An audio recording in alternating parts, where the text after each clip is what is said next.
abrir a palavra de Deus. Segundo Reis,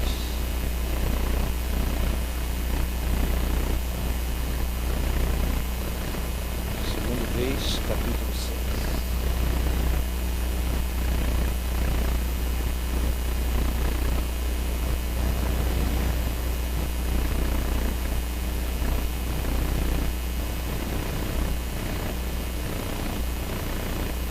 Segundo livro dos Reis, capítulo 6, versículo 8.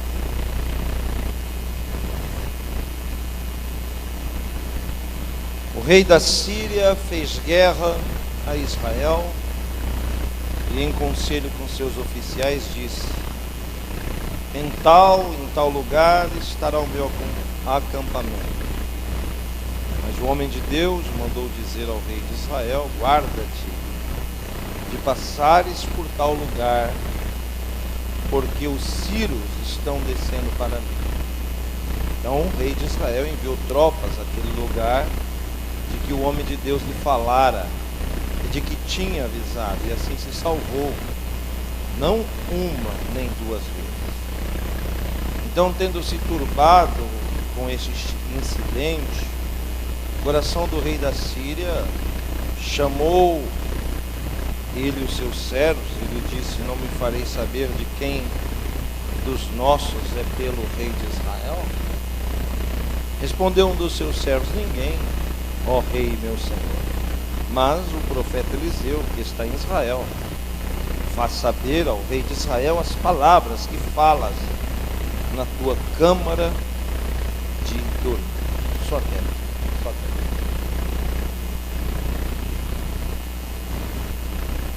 A Bíblia Sagrada, senhoras e senhores, nada mais é do que um conjunto de livros,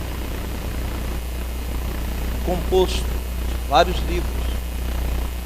A Bíblia Sagrada nada mais é do que um patrimônio histórico da humanidade. Não fala apenas de coisas espirituais, fala também de coisas como a política. Um livro também arqueológico, histórico.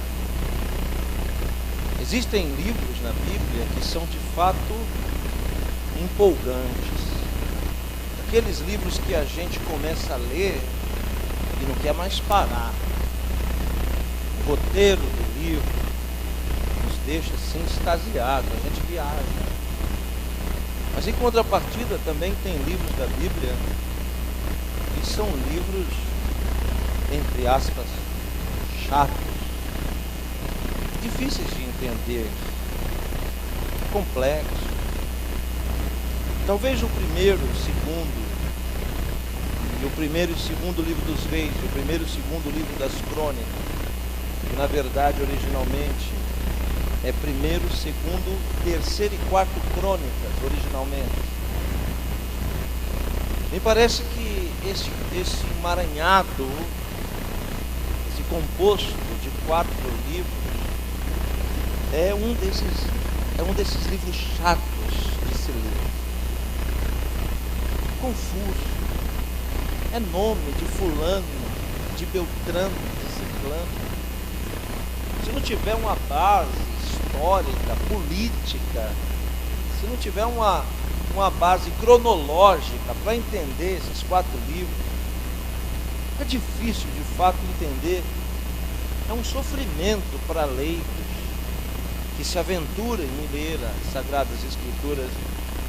Eles não aguentam ler mais do que 3 capítulos, porque é um tanto de rei, é um tanto de cronologia, é um tanto de tempo.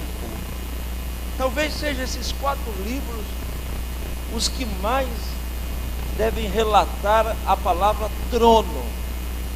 Não existe em nenhum outro lugar, nenhum outro livro da Bíblia, algum outro livro que diga mais a palavra trono, a palavra rei, e muito mais a palavra guerra. Poderíamos dizer que trono, rei, guerra são palavras comuns nesses 4 livros, primeiro e segundo Reis, primeiro e segundo Crônicas. Se esse é realmente um dos livros chatos da Bíblia, aquelas comidas insossas. Vocês goianos têm uma culinária maravilhosa, né? Mas se você imagina comer uma comida sem tempero, insossa, sem sabor, sem gosto. E para salvar essa comida de 4 livros, Deus tem os seus caminhos, os seus temperos. E aí ele introduz nessa história chata e difícil, ele introduz os maiores vultos proféticos de toda a história bíblica. Foi durante esse período chato que surgem as 2 maiores referências proféticas da Bíblia, que é o profeta Elias e também o profeta Eliseu, seu sucessor.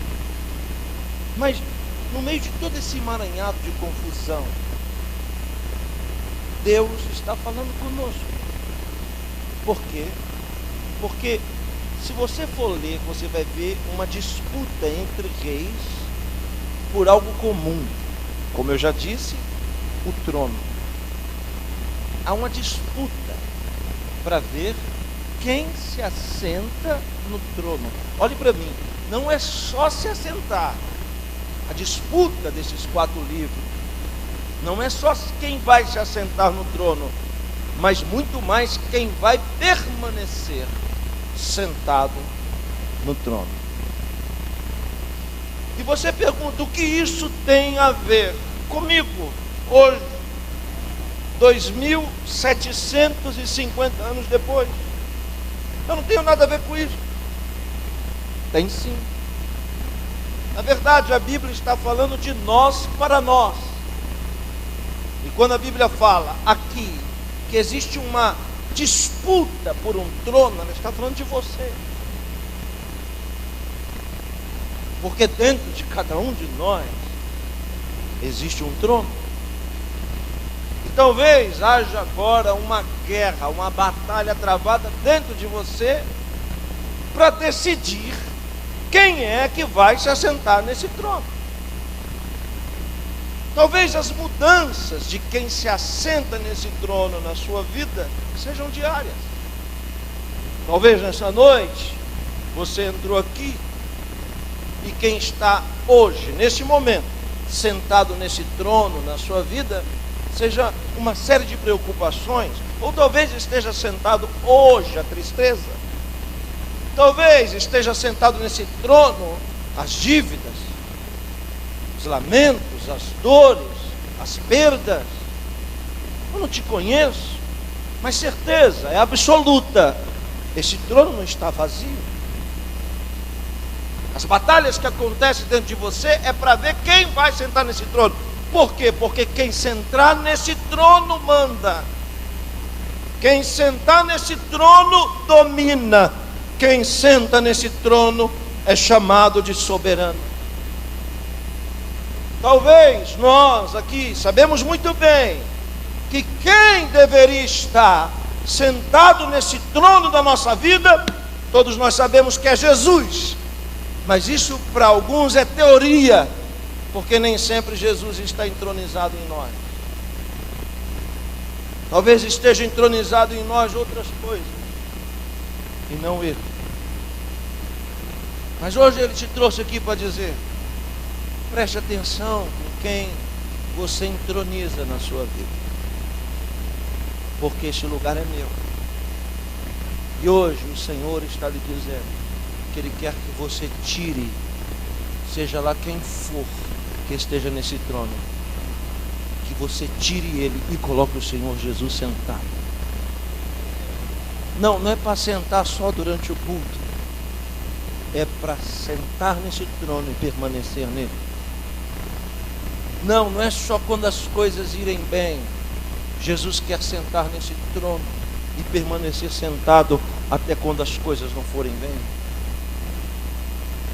Segunda coisa que aparece aqui no livro das crônicas, que é comum, é a guerra. A guerra. Para que existe a guerra? Nessa época, a guerra era territorial, a disputa era por espaço. Então existem 2 coisas comuns que que acontece na nossa vida e que a gente olha no livro dos reis, das crônicas, e não se enxerga. Há um perigo muito grande em lermos a palavra de Deus e não nos enxergarmos nela. Achar que isso aqui é para o outro, achar que isso aqui é para fulano, para Beltrano, e se esquecer que é para nós. Para que serve a guerra? Para um espaço. A guerra é por causa de espaço. E quando a Bíblia chama Israel de terra santa, todos nós achamos que essa terra santa é só um território geográfico espremido no Oriente Médio. Mas não, a terra santa somos nós. Você é território do sagrado. Você é morada do divino. Você é o lugar que Deus escolheu para manifestar e assentar a sua glória, para fazer aí em você um trono de louvor, um altar para adoração do nome dele. Mas lembre-se, há uma disputa de território também dentro de nós. Quantas coisas na nossa vida, eu prego lá na nossa igreja, eu sou pastor de uma igreja em São José dos Campos, eu e minha esposa que está ali, pastora Ana. Nós pastoreamos uma igreja em São José dos Campos, e eu digo a ele, aqui tem culto 2 vezes por semana, eu digo lá, e 1 vez no domingo. E a semana é composta por 7 dias. Portanto, você vai ter 4 dias para você e 3 para Deus. Mas mesmo assim, as pessoas não têm espaço para Deus. Não tem, acha que é perda de tempo para Deus. Então, até nisso a gente rouba Deus. Ou seja, nós preenchemos espaços da nossa vida com outras coisas. Nós perdemos guerra sem perceber. Damos espaço, damos lugar a outras coisas que não seja o Senhor. Então há uma guerra de espaço dentro de nós. Deus te dá uma empresa, e essa empresa começa a ganhar espaço na sua vida, de modo que agora você não tem mais tempo para Deus. Deus te dá um trabalho, te abençoa, e aí você começa a não ter mais tempo para Deus. Você começa a se relacionar com a pessoa quando estava sozinha, quando estava sozinho, só vivia na igreja. Começou a se relacionar, agora já não tem mais tempo para Deus. Está perdendo espaço. Daqui a pouco vai expulsar o Senhor da sua vida e a terra vai deixar de ser santa. Quando a gente fala de guerra, hoje, 2019, todo mundo aqui pensa igual. Oriente Médio, é verdade. Se você olhar para o Oriente Médio é sem dúvida nenhuma uma referência de guerra. Mas isso não é de hoje não. Estamos lendo um texto aqui que tem quase 3.000 anos de idade. A Síria, que nós estamos vendo devastada hoje, e a sua belíssima ex-capital Damasco, é a mesma dessa que nós estamos lendo aqui hoje. Síria nunca foi amiga de Israel, nunca será. Está aqui claro, desde os primórdios. E se você olhar hoje no mapa, lá está a Síria fazendo fronteira com Israel. Se você olhar hoje no mapa do Oriente Médio, você vai ver várias nações gigantescas, muita terra, como por exemplo a Arábia Saudita. E lá, se você olhar no mapa, não dá nem para ver de longe, tem que chegar pertinho para você ver uma tripinha de terra que não tem mais de 200 quilômetros de extensão aqui, de extensão de comprimento, e que não tem mais de 100 de largura. Uma tripinha de terra que está espremida no meio de gigantescos territórios. E mesmo assim, todos eles querem expulsar Israel de lá. Por quê? Porque aquele pequeno território sagrado incomoda. Quem é de Deus pode ser pequeno, pode ser fraco, mas incomoda. E aí todo mundo quer tirar, quer extinguir. Mas quem tem promessa de Deus, ninguém tira, ninguém extingue. Acontece o que acontece, e ele vai permanecer naquilo que Deus o colocou. Quem está me entendendo pode glorificar o nome do Senhor aqui. 2 coisas naturalmente vão existir dentro de nós: a disputa pelo trono que está aí, e o espaço que a guerra quer conquistar. Você não pode, a Bíblia diz, não é para dar lugar ao diabo. Não é para abrir espaço para Satanás. Porque senão ele vai ganhar território. Até expulsar de uma vez por todas Deus da nossa vida. Quem está me entendendo? O texto sagrado diz que o rei da Síria fez um estudo sobre a vida do rei de Israel. O texto que nós acabamos de ler diz que os sírios infiltraram agentes na Terra Santa, discretos, para estudar, fazer um relatório sobre o cotidiano da vida do rei de Israel. Olhe para cá, por quê? Porque os sírios sabem que melhor do que lutar contra o exército de Israel é matar a autoridade máxima de Israel. Os sírios sabem que se eles matarem o rei, toda a nação está rendida. Porque o rei é o símbolo da autoridade máxima. Alguém está entendendo? Jesus chama esta autoridade de valente. Em uma de suas parábolas, Jesus diz que quando o ladrão vai entrar em uma casa, Jesus contando uma parábola, ele logo procura o valente da casa. Porque uma vez amarrando o valente da casa, o guardião da casa, então todos os outros serão dominados. Então veja só qual é a estratégia de guerra do nosso inimigo: lutar contra aquele que recebeu autoridade. Vou dizer de novo: o adversário não quer tocar nos seus filhos, porque ele sabe que entre o seu filho e ele tem você. Você é o valente da sua casa. Você, mulher de oração e mulher de Deus, é a guardiã da sua casa. Você é a trincheira primeira que o seu inimigo vai ter que encarar. Você é a resistência maior que o seu inimigo vai ter que dar de frente. Então, é por isso que o seu adversário não se cansa de se levantar contra você. Ele não vai perder tempo contra pessoas que, se ele conquistar, não vai fazer diferença. Ele quer aqueles que fazem diferença. Então o rei da Síria quer o rei de Israel, só isso. Para isso ele coloca, infiltra agentes secretos e mapeia a rotina durante meses.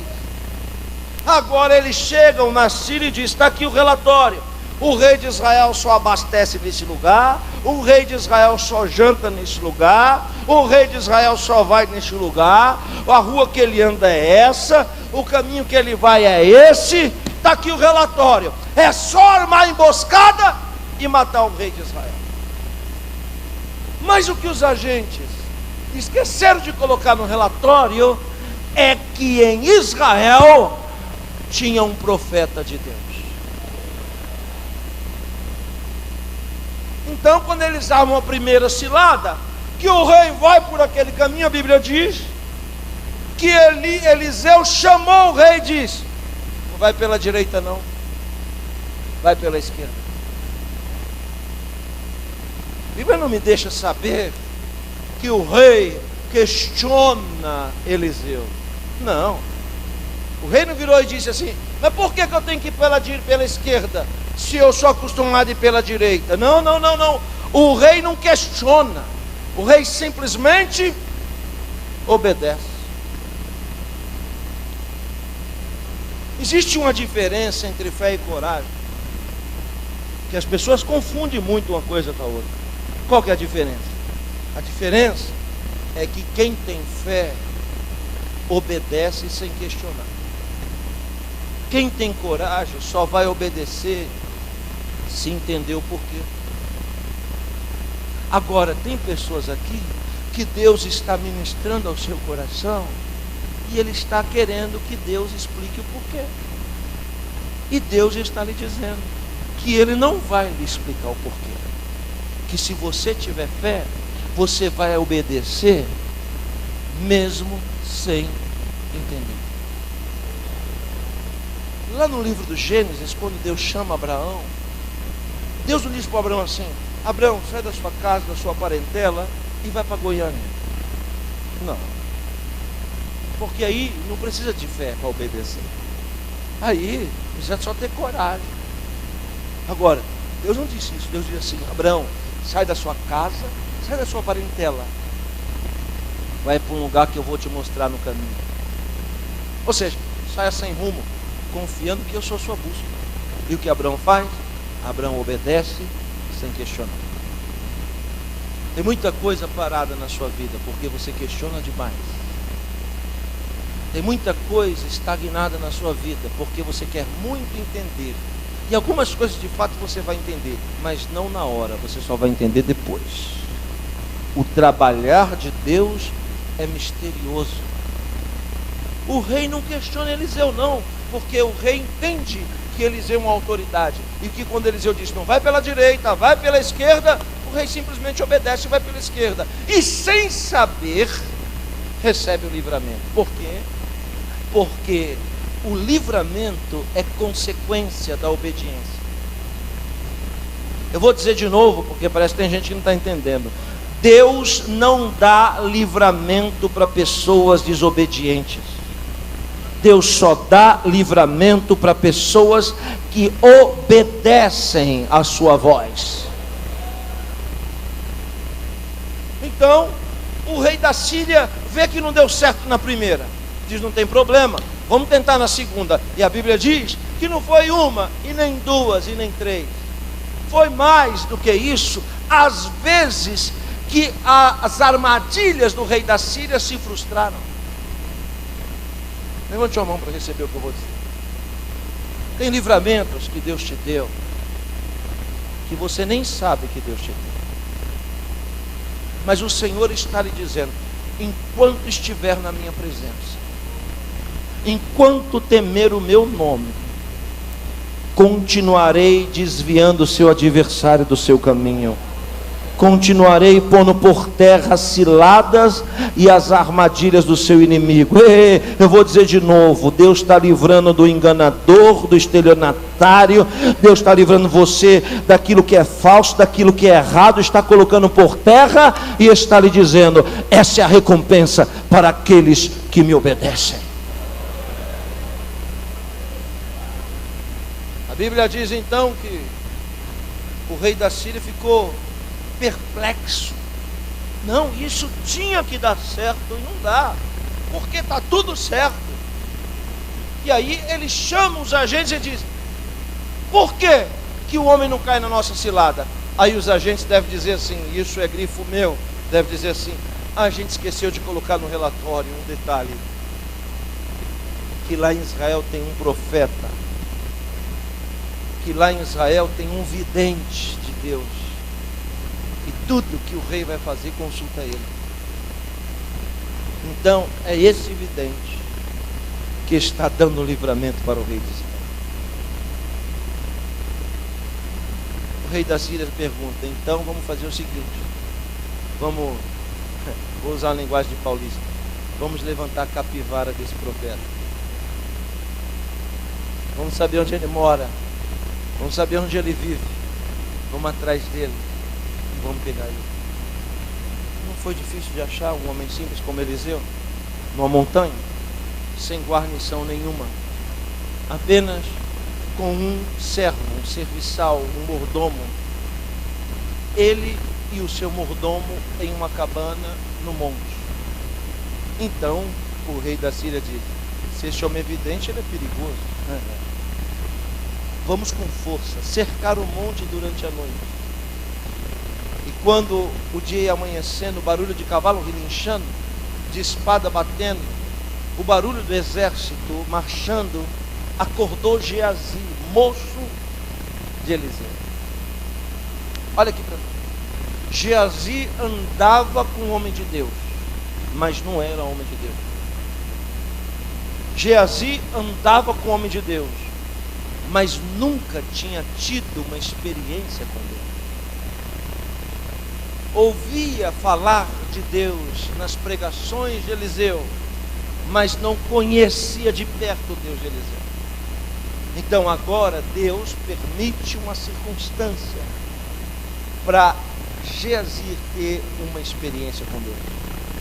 É um cerco no pé da montanha, e providencialmente Deus permite que Geazi acorde de madrugada com barulho.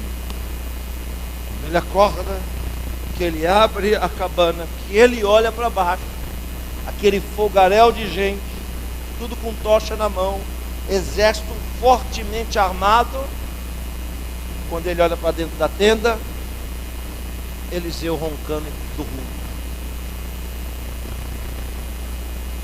Ele vai, acorda Eliseu e diz: meu senhor, precisamos nos despedir,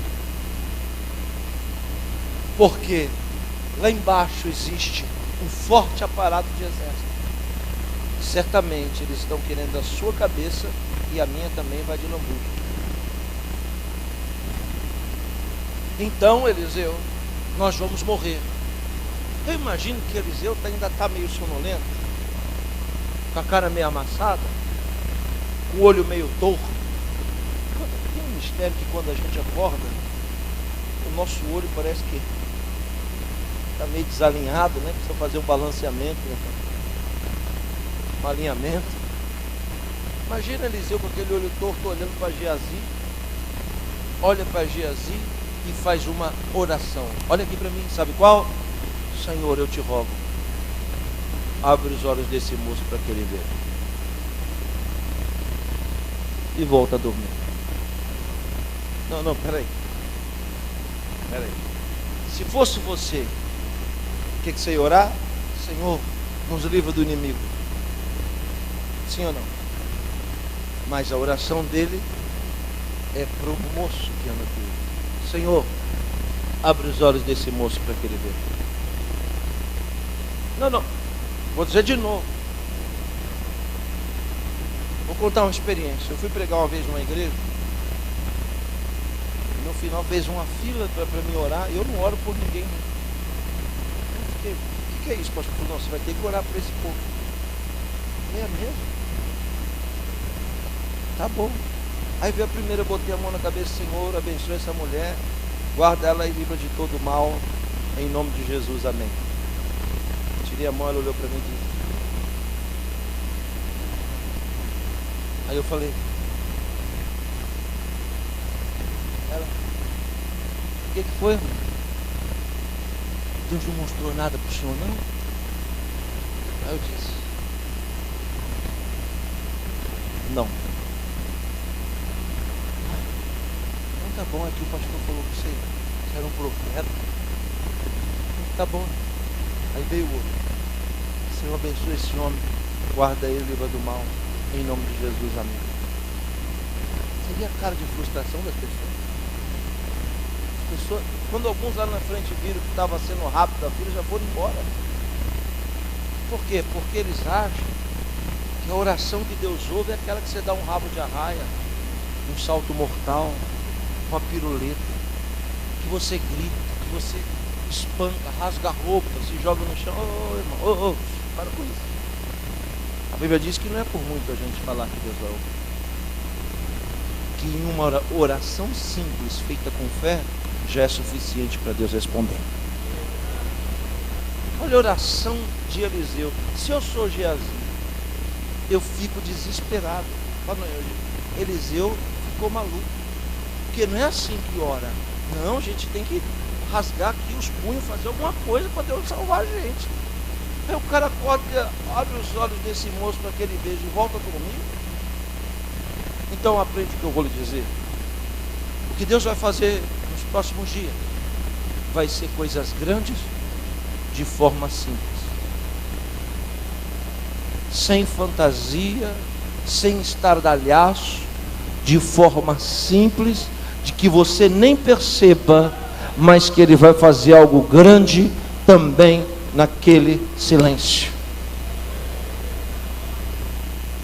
Abre os olhos dele para que ele veja. Ele já tinha visto um monte de gente lá fora querendo matar ele. Isso é uma pressão psicológica muito grande. Mas aí Geazi pensa o quê? Vou olhar de novo. E quando ele abre de novo a cortina que ele olha, aí ele viu o que ele nunca tinha visto. Ele viu milhares de anjos, milhares de guerreiros espirituais, aleluia, que estavam já prontos para pelejar por aqueles dois. Então olhe para mim, existem pessoas aqui que estão passando por uma grande pressão na sua vida, mas você só está vendo o lado ruim dessa pressão. Você só está vendo aquilo que o mundo está te mostrando, aquilo que o seu inimigo está te mostrando, aquilo que o papel está te mostrando. Só que hoje Deus te trouxe aqui para abrir os seus olhos e mostrar o outro lado da história que você não conhece e que você não está vendo. Qual que é o outro lado da história? O trabalhar silencioso de Deus. Existe uma conspiração espiritual. O mundo espiritual está engatilhado sobre você, e você está vivendo o seu cotidiano sem perceber esse trabalhar silencioso. Mas no momento certo, esse gatilho do céu vai disparar e a providência de Deus vai chegar para a sua vida. Abre os olhos desse moço para que ele veja. E aí eu me lembro de uma das cartas apostólicas do apóstolo João, dizendo: maior é aquele que está conosco do que aquele que está no mundo. Parece que ele copiou desse texto, ele copiou isso da oração de Eliseu, que diz: abre os olhos deste moço para que ele veja que maior são aqueles que estão conosco do que aqueles que estão contra nós. Ei, recebe o que eu estou lhe dizendo? Deus vai abrir os seus olhos para você ver o que você nunca tinha visto. Faz lembrar Gênesis 28, por causa da bênção invisível. Jacó agora é ameaçado pelo seu irmão e foge com uma bolsinha, uma pochete, que sua mãe Rífica colocou dentro 3 coisas: pão, água e azeite. Disse para Jacó e Avino, para Jacó, e disse para eles: vai até a casa de Labão, seu tio, e se esconde lá. Olha aqui para mim. A Torá Sagrada diz: Jacó vai para o deserto. É uma caminhada de muitos dias. Imagine como está a cabeça de Jacó, ameaçado de morte. Nunca tinha saído de casa. A Bíblia diz: era pacato e habitava em tendas. Ou seja, inexperiente da rua, criado em cativeiro. Você imagina, perdeu todo o conforto e a segurança de casa e agora tem que encarar pela primeira vez na vida um deserto. Pior, sob a ameaça de morte de seu irmão. Olhe para mim, quem ameaçou Jacó de morte, seu irmão Esaú, não era qualquer um. A Bíblia chama ele de perito caçador. Ou seja, quem ameaça Jacó de morte é sanguinário, matador profissional. Matar um homem indefeso, que não tem nenhum canivete na cintura, um homem que não sabe andar na rua, um homem que está perdido, é a coisa mais fácil para um perito caçador que está acostumado a lidar com bestas feras do campo. Mas a Bíblia diz que, fugindo do seu irmão, ele bebe, veja, tem 3 coisas: ele bebe a água do cantil, ele come o pão que a sua mãe colocou, mas ele não toca no azeite. Por que ele não toca no azeite? Todos nós aqui carregamos 3 coisas conosco. Com você aí existem 3 coisas. Das 3, 2 é sua, 1 é de Deus. O pão e a água, a providência divina dada para você todo dia, para você usufruir. Mas o azeite não é seu. O azeite é de Deus. Perdido com fome e com sede, eu imagino, é coisa minha, Satanás deve dizer para Jacó: está com fome? bebe o azeite que mata a fome. Está com sede? Bebe o azeite que mata a sede. Mas todos nós aqui sabemos que azeite não mata a fome e que azeite também não resolve a sede. Vou dizer de novo: não toque naquilo que é de Deus. Não tente pagar suas contas com dízimo, com oferta. Aquilo que é que Deus coloca na sua vida é para ser usado de forma específica. Não é para você pegar o que é de Deus e usufruir-se disso. Senão lá na frente vai ser estancado, a porta vai estar fechada e o caminho vai ser bloqueado, você não vai poder mais prosseguir. Será que eu estou pregando para as paredes? Não estou não, porque o Espírito de Deus que me trouxe aqui está dizendo que muita gente que me ouve está bebendo azeite e precisa se consertar. Jacó ouviu a orientação de sua mãe e disse: vou guardar o azeite, não vou tocar nele. Com fome e com sede, parou em Betel, meio do deserto. Já fui 8 vezes lá, a pedra. Beit-El.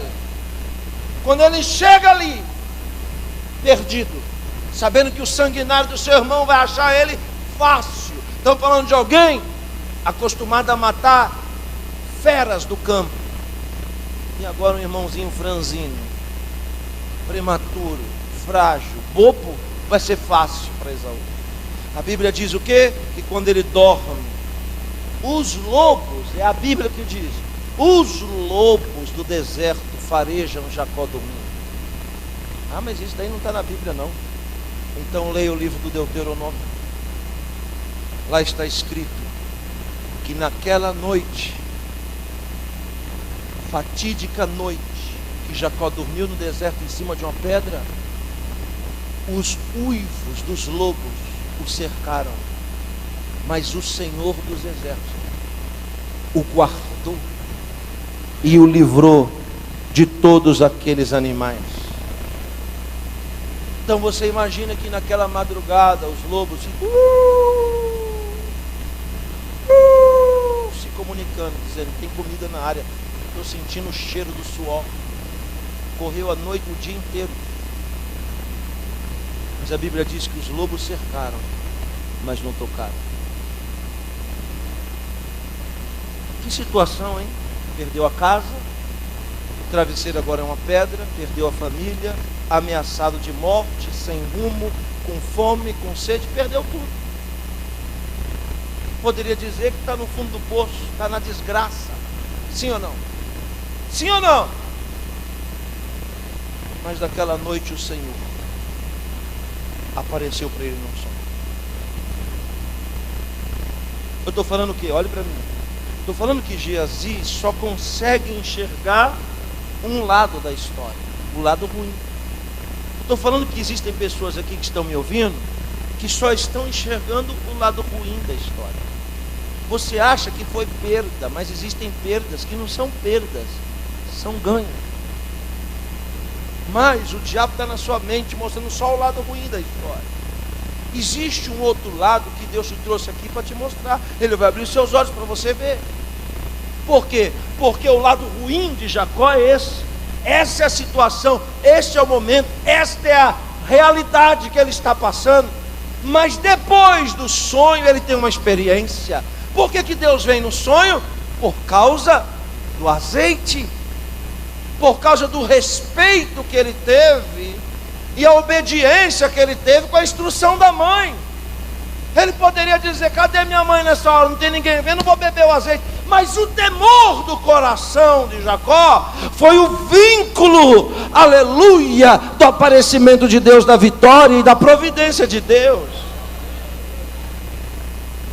Deus aparece no sonho e diz assim: ó, você não tem nem onde dormir, né, Jacó? Só que eu vou lhe dizer uma coisa: toda essa terra que você está é tua, eu vou te dar toda ela. Você não tem o que comer hoje, né, Jacó? Não tem problema, eu vou te enriquecer, eu vou te prosperar, Veja a palavra profética, senhoras e senhores. A realidade é uma e a palavra profética é outra. A realidade está nesse piso aqui onde eu caminho e a palavra profética está aqui, ó, na galeria. Veja que existe um desnível. A palavra profética vive e existe em outra realidade que não é a nossa. Deus não depende da nossa condição. Deus não depende da nossa realidade para nos dizer o que vai acontecer. Aleluia. Você não está entendendo?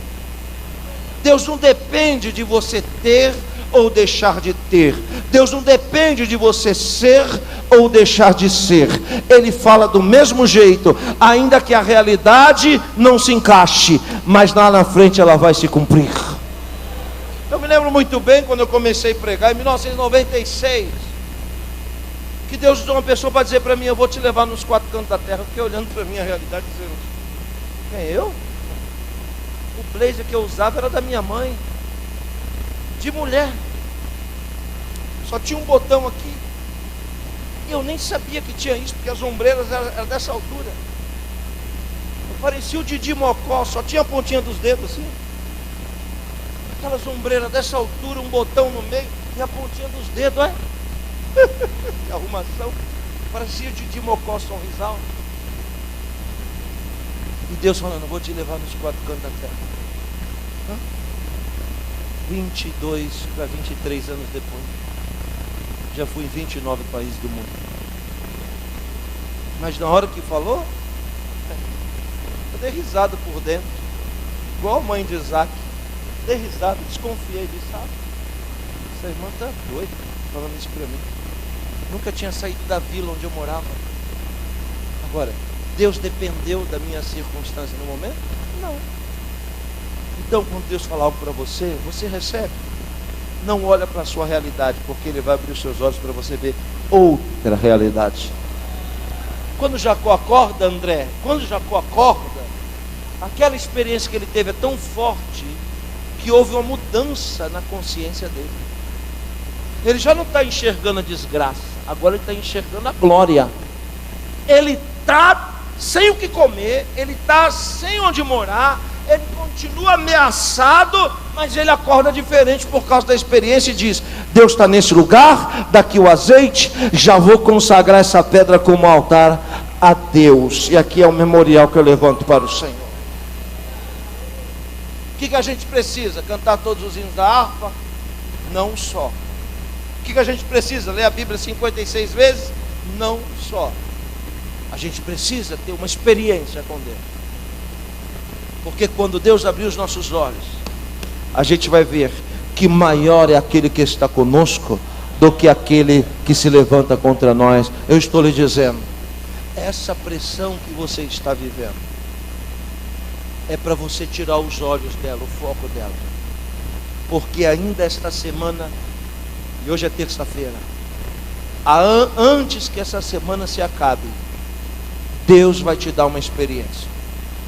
Eu não sei se Deus vai te visitar em sonho, eu não sei se Deus vai usar alguém, eu não sei se algo vai acontecer, eu não sei, mas uma experiência está batendo a sua porta ainda esta semana, e essa experiência vai fazer você enxergar diferente. O diabo quer que você enxerga só a enfermidade, o diabo quer que você enxerga só a dívida, o diabo quer que você enxerga só o sofrimento, só a perda, só aquele que se foi. E Deus está dizendo: opa, tem um outro lado que você não está vendo, mas eu vou abrir os seus olhos para você ver aquilo que você não está vendo.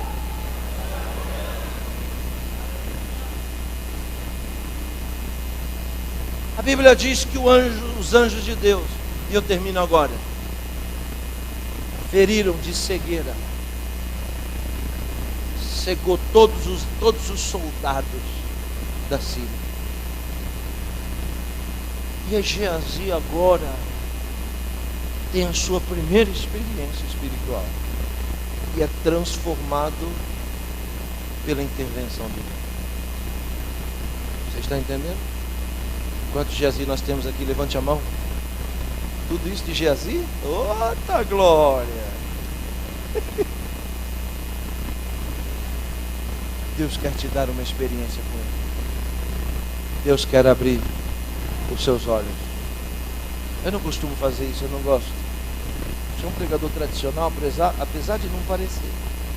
Apesar da minha indumentária, da minha aparência não ser uma aparência tradicional, mas sou. Eu não gosto de ficar mandando, mas eu vou pedir para você fazer isso. Olha para quem está perto de você, olha nos olhos e diga assim: Deus já abriu seus olhos. É perigoso isso, hein? Porque pode estar acontecendo coisa debaixo do seu nariz e você não está vendo. Você está dizendo que Deus já abriu os olhos. Está dizendo que as escamas vão cair.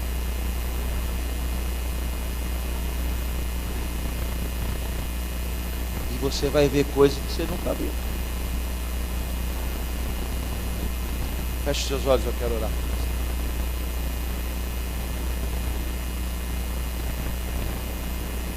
Feche seus olhos. Põe a mão no seu coração. Diga para Deus que você não quer mais ficar vendo só o lado ruim da história. Diga para Deus que você não quer ficar mais só vendo as humilhações, o desprezo, a tristeza. Diga que você não quer mais. Você quer ver o outro lado. Que esta é apenas uma parte da realidade.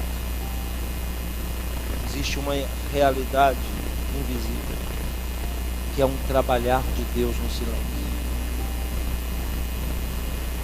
Enquanto você dorme, Deus trabalha.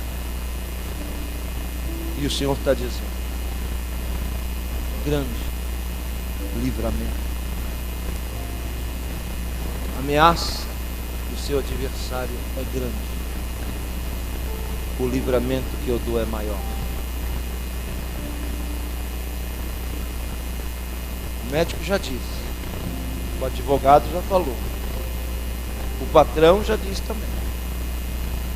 Mas a última palavra vai vir da boca de Deus. Vai haver uma reviravolta. Tudo que foi dito não tem ponto final, tem vírgula. Porque é a última palavra de Deus. O Deus de Eliseu está aqui nessa noite para dizer a você, mesmo que você não esteja vendo, nem sentindo, eu estou contigo. Mesmo que você não esteja percebendo, eu estou contigo. Sou mais do que aqueles que se levantam contra você. Não era para você estar mais aqui. Quantas vezes o seu inimigo quis te arrebatar das minhas mãos, mas eu não permiti. Quantas vezes o seu inimigo pediu para te peneirar como peneira o trigo, mas eu, o Senhor, roguei ao Pai, intercedi por você. Você sentiu os arranhões ainda, os estilhaços, mas entre trancos e barrancos, cacos e cavacos, você sobreviveu. Teve gente que disse que você não ia resistir, que você não ia sobreviver. Eu estou vindo ao seu encontro por causa do azeite. Onde está o meu azeite? Na parábola das 10 virgens, as prudentes guardam o azeite, as loucas usam o azeite. Quem é prudente sabe que o que é de Deus deve ser guardado para ele. É aí a brecha onde o adversário está trabalhando. Mas o Senhor te diz: te dou uma chance de se consertar comigo. Nunca se arrependa de fazer o que é certo. Se você fizer o que é certo, ainda que aos olhos dos homens seja desvantajoso, eu vou te honrar. E te digo, vai valer a pena você fazer o que é certo. Não aceite a proposta do seu adversário. Não aceite. Faça o que é certo.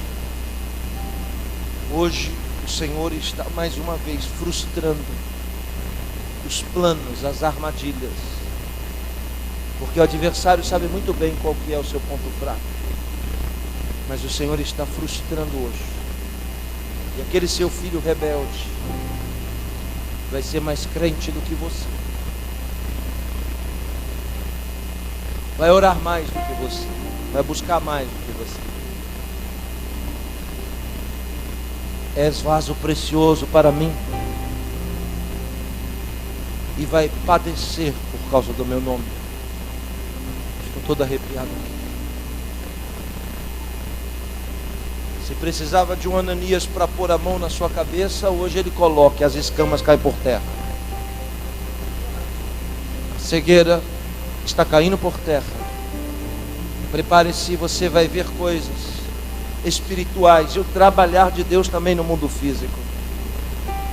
Esse emaranhado, esse embaraço vai ser desfeito. O Senhor está dizendo: estou entrando com providência e vou desembaraçar o que você não está desembaraçando. Põe a mão no coração. Deus santo e bendito, clemente, misericordioso, justo, compassivo e bom, Deus longânimo, que visita a iniquidade dos pais nos filhos, até a terceira e quarta geração daqueles que te aborrecem, mas é clemente e misericordioso até 1000 gerações daqueles que te amam. Estende a sua mão sobre este povo precioso que está ouvindo a sua palavra aqui nessa noite. Se não fossem preciosos, o Senhor não estaria falando da forma que está falando. Ó Deus, aqueles que estão afastados, aqueles que estão enfraquecidos, esta é a hora da experiência, essa é a hora de trazê-los novamente ao seu altar. Ó Deus, quantos aqui estão sendo perseguidos por algum tipo de Esaú? Quantos aqui estão perdendo as suas forças porque estão perdidos, sem direção? Mas neles existe algo do seu interesse, e o Senhor vai fazer um altar com isso que eles carregam. Essa pouca fé, essa pouca força, não é muito, é pouco. O pouco já é suficiente. Eu vou deixar você falar com Deus 2 minutos. 2 minutos, do seu jeito.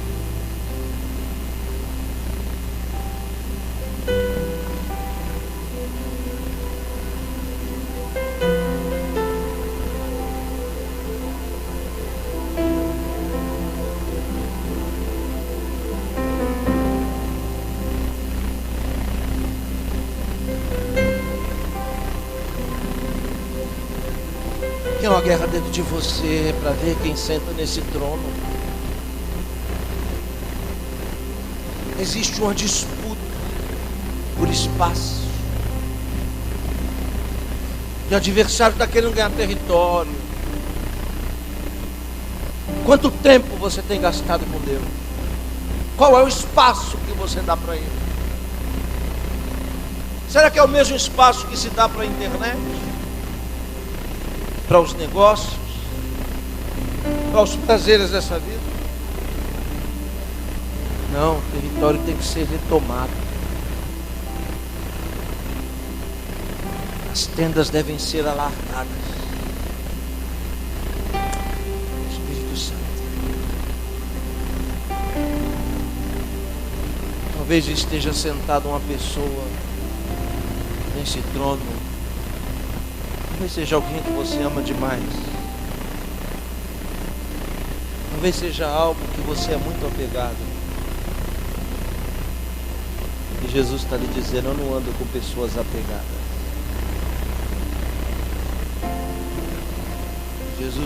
Deus nunca quis o Isaac de Abraão. Deus só queria libertar Abraão de Isaac. Deus também quer te libertar. Ele está dizendo: tudo que você tem foi eu que eu te dei. Tudo que você tem não é seu, foi eu que te dei. Tudo, tudo é tudo. Desde o grão de feijão e arroz aos filhos, a casa, cada moeda que cai no seu bolso. Não é porque você é bom, não. Eu que estou te dando. Administra, porque eu vou voltar. E você vai ter que dar conta de tudo que eu te dou. Tudo que você tem é meu. E eu, Senhor, lhe digo: dá-me teu coração. Quero ser entronizado como na época em que você era novo convertido. Não quero dividir mais trono com ninguém. Não quero dividir mais espaço com nada. Quero ser soberano absoluto. Assim vou destronar os reis da Síria. Eu tenho visto a sua pressão, a sua preocupação que te tira o sono. Vou arrancar, como se eu tirasse com as minhas próprias mãos. Hoje cai por terra toda cilada, toda armadilha, todo plano, toda arma forjada. Eu estou fazendo cair por terra hoje. Nós te agradecemos, Senhor, e te bendizemos para a glória do seu nome. Amém.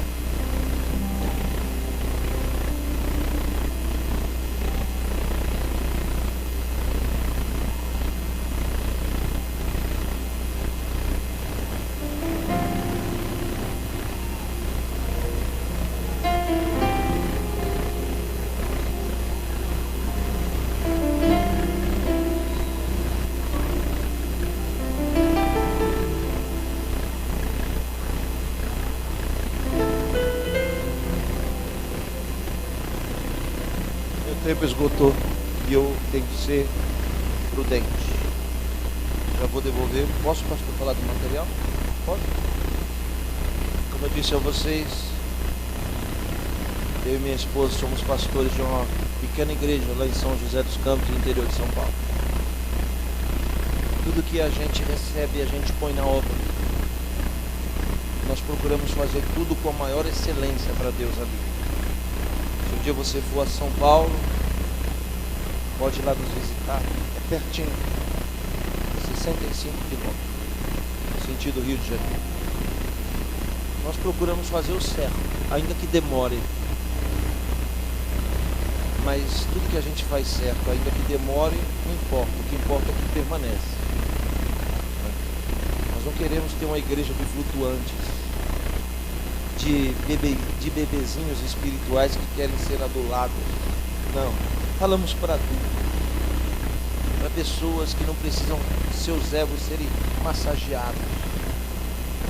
Então a gente está procurando começar as coisas certas.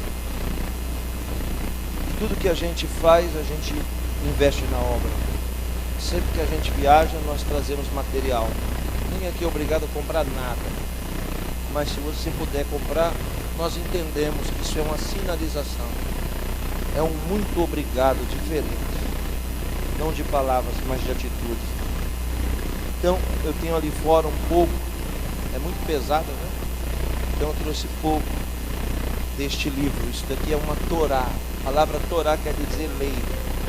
Aqui dentro estão os 5 primeiros livros da Bíblia: Bereshit, Shemot, Vaikra, Bamidbar, Devarim, Gênesis, Levítico, Números e Deuteronômio. E todo o texto que aqui está, de um lado está na língua original hebraica e do outro transliterado para português da forma correta com que é, sem mudança. 80% dos versículos desses 5 livros estão comentados por um dos maiores rabinos contemporâneos, que já faleceu em 1985. Essa é uma obra antiga, na década de 50.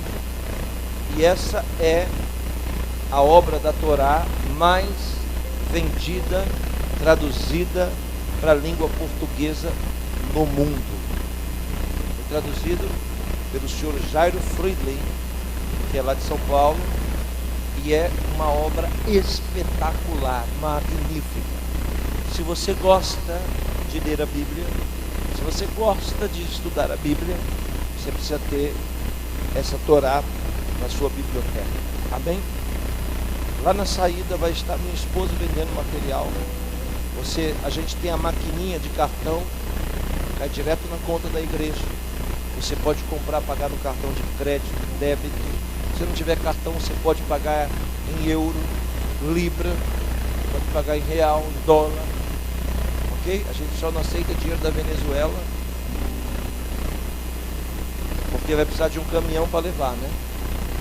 É muito peso. A gente vem com um pouquinho de peso e vai com mais ainda, né? Então, essas obras estão ali. Deus abençoe a sua vida. Muito obrigado por me dar a oportunidade de exercer o meu sacerdócio. E espero em breve vê-los. Deus abençoe em nome de Jesus. Obrigado, pastor. Glória a Deus.